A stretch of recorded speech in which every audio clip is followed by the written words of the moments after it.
Hey everyone, this is Terry Miller with the Des Moines, Iowa User Group. At our meeting last week, Odaseva sponsored the meeting, and we wanted to share their presentation with you. Take a listen, and if you get a chance, check out their product. It's very, very cool.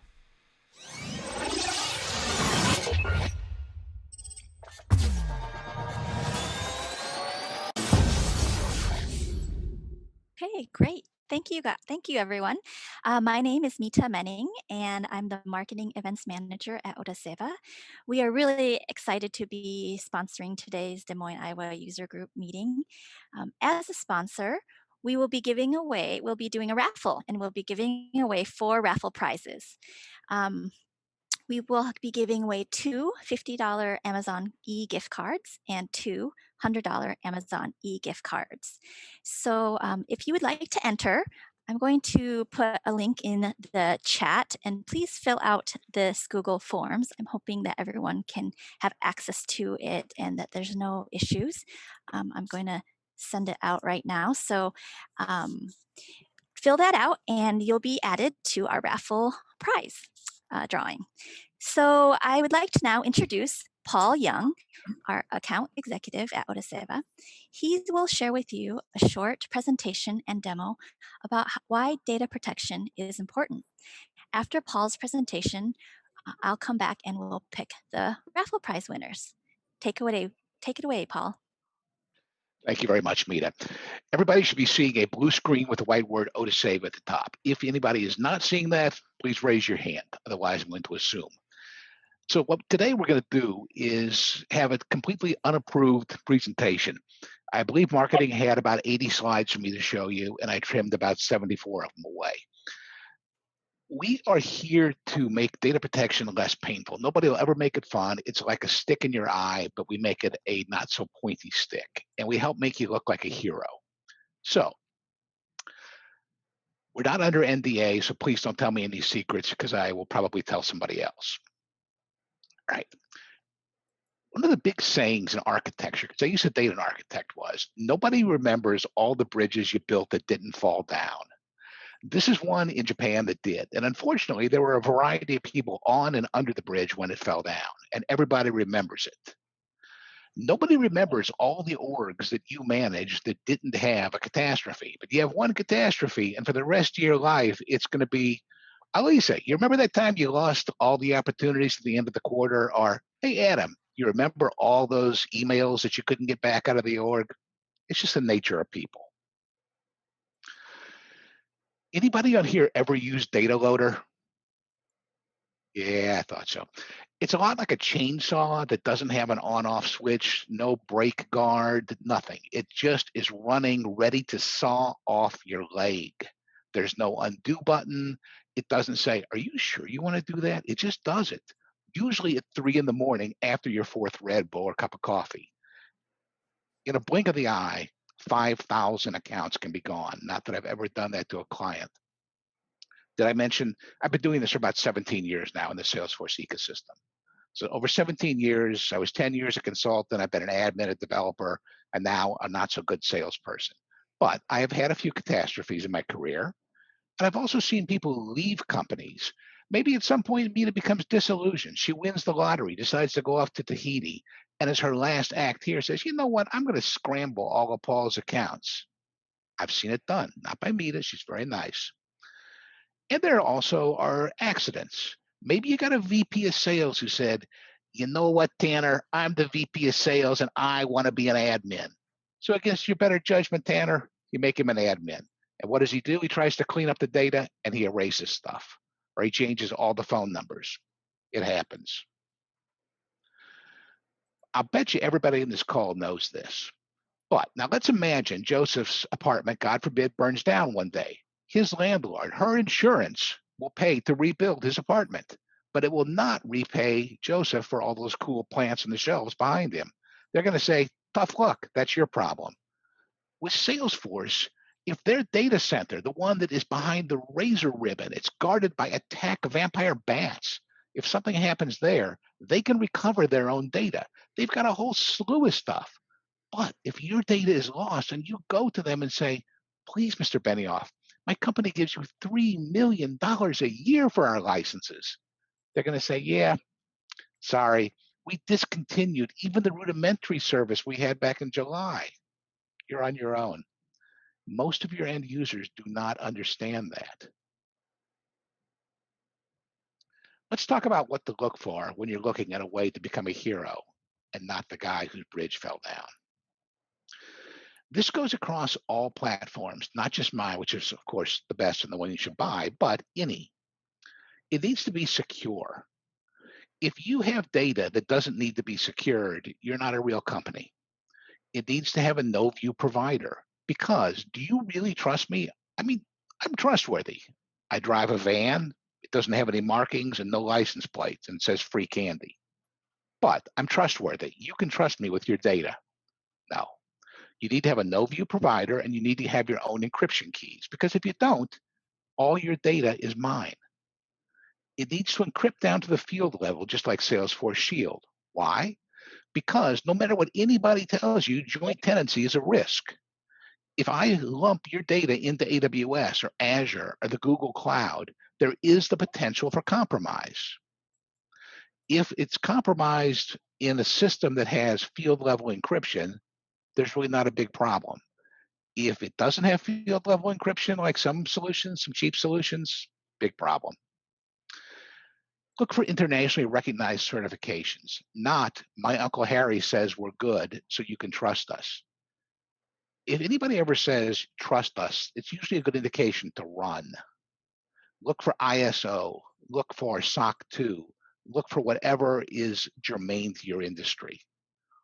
You need something that backs up data as deep as you're going to go. Picture now in front of you an omelet, a big omelet, eggs, bacon, ham. I'm really hungry right now. But this omelet, and somebody says to you, I need you to unscramble it. You can't. If you have a solution that backs up 7 levels of a hierarchical relationship, that is like contact to account to opportunity to case to whatever, and you have 7 or 8 or 9 levels, the backup will work beautifully. That's what's insidious. You know what? Boone is going to say, hey, my backup job ran, no problem. But when you go to do the restore, big problem. Then you're going to call a consultant like I used to be. I'm going to charge you $80,000 and you're going to cry hot tears of burning hate. Make sure that your solution can back up as deep as you need to go. Make sure it backs up metadata. Now, quick thing here. My friend and coworker is Meta. I have a terrible time in these meetings not calling it metadata, but it's called metadata, and that's the bones of your data. The flesh is the record. The bones are how they go together. There are solutions that can return the flesh without the bones. And if you do that, you get a big boneless chicken that can't even stand up or fly. There's no point in bringing your data back without metadata. And get something that's Salesforce specific. You know, there are companies that back up 6 different kinds of platforms. They also do this, that, and they make coffee. They don't do any of it very well. Get something that's specific. And finally, have a plan to restore your data. A parachute is no good unless you actually know how to operate it. Do the tests. Make sure you can restore your data. Now, we have something free. And for those of you on here that have relatively small orgs, this is probably sufficient. Go to dailyexport.io. It's completely free. It's powerful, and it'll give you daily backups. Take a look at that. I wish I could remember what comes next in my presentation. Demo. Okay, let's do something. Let's break something. I am a salesperson, so I break data.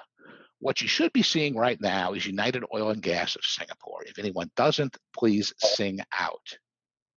All right, I am going to break the street address here. It says 11 Tiger Street. I am going to call this,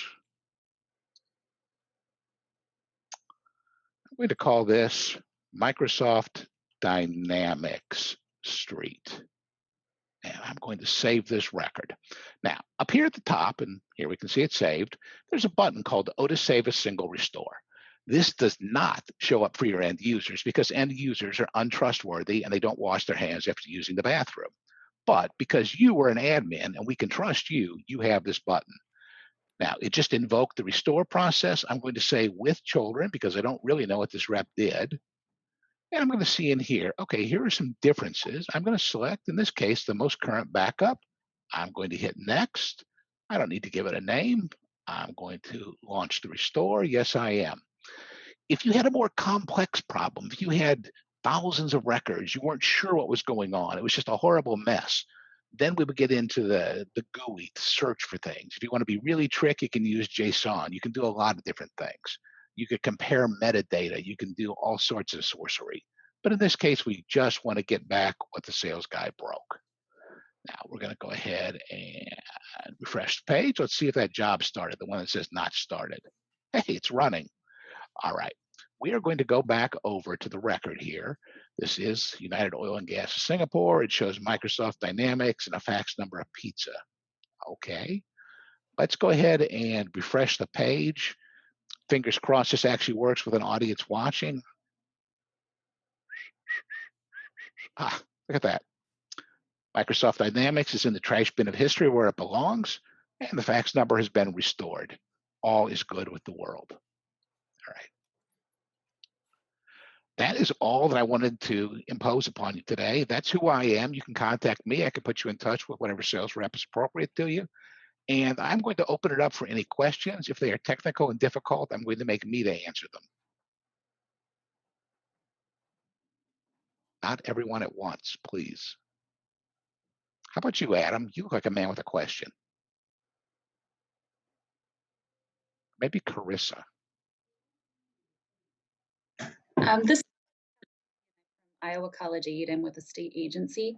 And I was curious, your daily export.io, what exactly does that do? Does that just simply provide you with a link to the data, kind of like that Salesforce export that's already provided through Salesforce? Or does it actually, so is, with the export from Salesforce, if I don't click on my export within a couple of days, I lose it. You know what I mean? Like it disappears after a couple of days. Is that kind of similar to your setup? It is similar to that. It's the same principle. What we do is we enable it more frequently, and we also will keep it for you in an offline repository. And I actually surprisingly see Oscar Para. Oscar, who is my senior engineer, how long do we keep those backups? Sorry, I was looking at something else. So the question was, how long do we Keep the io.export daily backups. Got it. Yeah. So the retention there are going to be a weekly export, and the default retention is 6 months. So you'll 6 have months. Okay, last 26. perfect. Does that answer your question? I'm going to assume yes. I appreciate the question. Anybody else? I want to be respectful of your time, but I want to answer any questions, and I like catching Oscar off guard. He's a good guy. Hey Paul, I'm Sulabh and I have one question. Yes. I really like the demo that you gave, and my question is, I saw that you changed the address field, and that was there in your portal. Can I specify which fields I want to track when I have to look at the export or the restore option, or Yeah, absolutely. the entire data set? Yeah, and what I did was an extremely simple one in the interest of time. You can bring back this field, but not that field. You can do transformations. So if they're bringing back something that was assigned to a user that's no longer active, you can remediate that as it comes back. There's a ton of different options, but yes.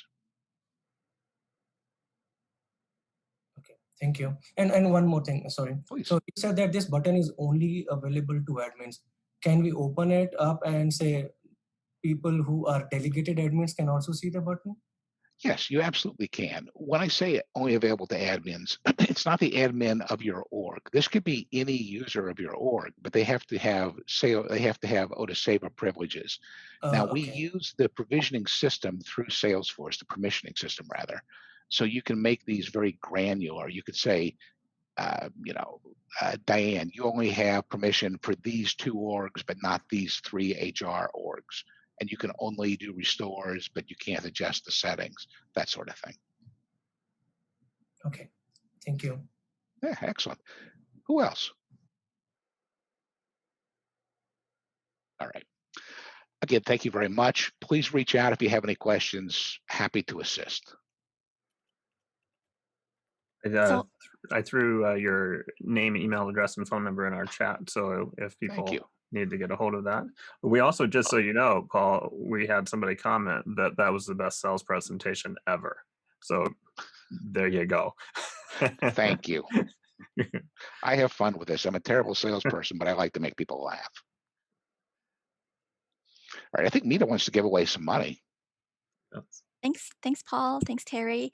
So here is the fun part. Thank you for filling out the Google form, and I want to share my screen so I can show you that we're going to be doing the random name picker to pick the names of, can everyone see my screen? So we have 23 people who have filled in the Google form, and the names are up here. And I'm going to pick a random name, a random winner. So the first one is for a $50 Amazon gift card. And the winner is, dun, dun, dun, dun, Brittany Benson Townsend. So congratulations, Brittany. And with I have your information, and so I'll be sending one out to you later today. All right. So the second prize winner is another $50 Amazon gift card, and the winner will be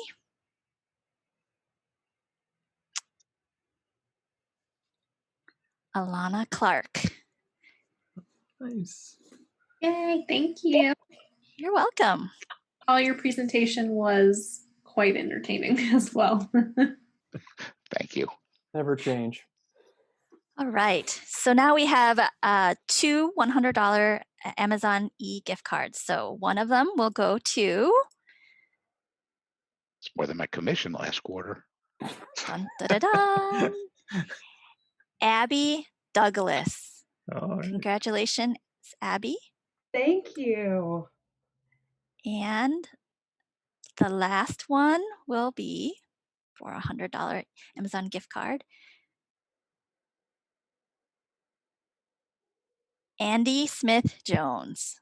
Yes, thank you. You're Andy, welcome. don't you win everything, don't you? No, No? no, So, just occasional wins. so congratulations to all four of you, and I'll be sending out those to you later today. Thank you so much for letting us be part of your user group meeting. Thank you very much. And I have to jump off because I have an actual client call coming up. But Steve, good luck to you. It's been what, like 13 years since we met at our first Dreamforce, so go get them. Yeah, that's me and Paul met at my very first Dreamforce 09. We were on a panel together at a session about app exchange apps, moderated by I remember Jen West and who I think is still at Salesforce, and Rhonda Ross. Yeah, you have a better memory than me. I remember the dinner after, though. All right. Anyway, it's been great, everybody. Thank you so much. Thanks, Paul.